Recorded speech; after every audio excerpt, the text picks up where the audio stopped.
కాలంలో ఇక్కడ మేము పారాయణం చేసుకొని మీరు వచ్చినందుకు మాకు చాలా సంతోషం ఉంది. మా పెద్దలందరూ మా గురువులు అందరూ కూడా తోని మాట్లాడారు.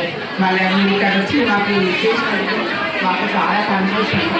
మా ఇక్కడ మాకు మా ప్రోగ్రాన్ని ఇచ్చేసి మీరు మాకు మాటలు మాట్లాడిందని మాటలు మాట్లాడుతుంటారు. మాకు అన్నయ్య మా అందరి తరఫున శక్తి ఉన్నంత వరకు భగవంతుడు మాకు సహకరించినంత వరకు కూడా రాబోయే రోజుల్లో కూడా విద్యార్థులకు తీసుకెళ్లాలని కాన్సెప్ట్ ఉంది. అది సంవత్సరం నుంచి విద్యార్థుల క్లాసెస్ స్టార్ట్ చేశారు. అంటే భవిష్యత్తు అలా దేశ భవిష్యత్తు విద్యార్థుల మీద ఆధారపడుతుంది కాబట్టి ఇప్పుడు ఎక్కువ విద్యార్థుల మీద ఫోకస్ చేయడం జరుగుతుంది. ఇప్పుడు ఎన్ని రోజులు ఉంటుంది ప్రోగ్రామ్? ఈ ప్రోగ్రామ్ 9 రోజులు ఉంటుంది. ఈ పట్టణం అంతా కవర్ చేసి వివిధ ప్రదేశాలలో ఓవరాల్గా పట్టణం మొత్తం కవర్ చేసే విధంగా మేము ఆలయాలను ఎంచుకోవడం జరిగింది.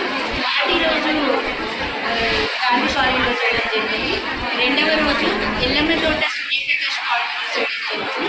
మూడవ రోజు శివారెడ్డిపేట మల్లికార్జున దేవాలయం పురాతన దేవాలయం అక్కడ చేయడం జరిగింది. నాలుగవ రోజు అయ్యప్ప స్వామి దేవాలయంలో చేయడం జరిగింది. ఇవాళ 5వ రోజు ఈ కాలనీని అంతా ఉద్దేశించి ఇక్కడ గౌతమి కాలేజీ యాజమాన్యం సహకరించడం వల్ల ఇక్కడ చేయడం జరిగింది.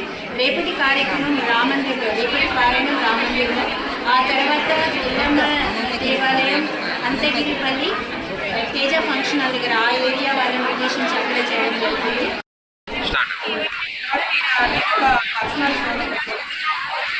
అందరూ ఆ రోజు కురుక్షేత్రంలో ఉన్నప్పుడు అర్జునుడు ఆయన అస్త్ర సన్యాసం చేసి యుద్ధం చేయాలన్నది పద్ధతి. సమాజం కూడా అట్లాంటి ఇష్టపరిచయం అందరూ కూడా మానసికంగా కానీ శారీరకంగా కానీ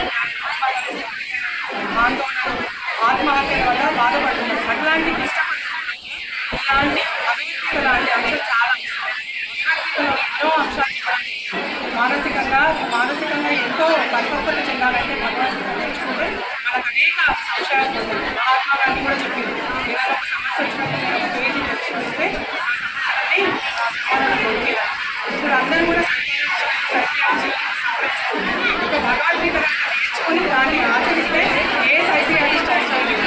అయితే మనం భగవద్గీత చదవడం వల్ల కూడా కొంత ప్రయత్నం ఉంటుంది. ఏంటి ఆ ప్రయత్నం అంటే చదవడం వల్ల వాటిలో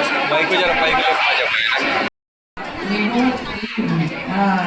అధ్యక్షురాలు శ్రీదేవి తరఫున నేను కమిటీ మెంబర్లు అందరూ కూడా గీతా ప్రచారం ఇక్కడికే కాకుండా మేము గవర్నమెంట్ ముందు కూడా మా గీతావాహిని కమిటీ సభ్యుల తరఫున 2 డిమాండ్స్ పెట్టుకున్నాము.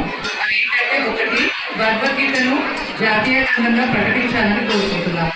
రెండవది ప్రతి స్కూల్లో పాఠ్యాంశంగా చేర్చాలి.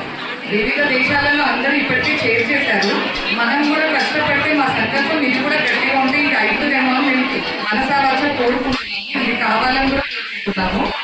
అది కాకుండా మేమందరం కలిసి మా గీతావాహిని ప్రయాణంలో చాలా చేస్తున్నాము. అది 2019లో సహస్ర భగవద్గీత పారాయణం వికారాబాద్లో చేశాము. అది 1000 మందితో అనుకుంటే 2000 నుంచి 3000 మంది వరకు దాంట్లో పార్టిసిపేట్ చేయడం జరిగింది.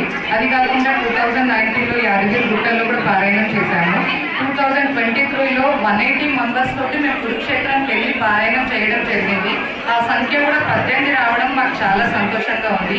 మేము ఎక్కడ వెళ్ళినా మాకు సంఖ్య మాత్రం అనుకోకుండా యాదృచ్ఛికంగా కలిసిపోతుంది. మాకు అక్క చెప్పినట్టు మొన్న మేము వెళ్ళిన మా చిన్నపాటి యాత్రలో కూడా మా సంఖ్య 9. అటు 9 అన్నా 18 అన్నా మాకు కలుస్తూనే ఉంటుంది. అది కాకుండా 2024 డిసెంబర్లో మేము అయోధ్యలో వెళ్ళి పారాయణం చేయడం జరిగింది. అక్కడ కూడా 108 మెంబర్స్తో పారాయణం చేయడం జరిగింది. ఆ సంఖ్య కూడా మాకు 18 or 9 2 యాడ్ చేసుకుంటే 9 వస్తుంది.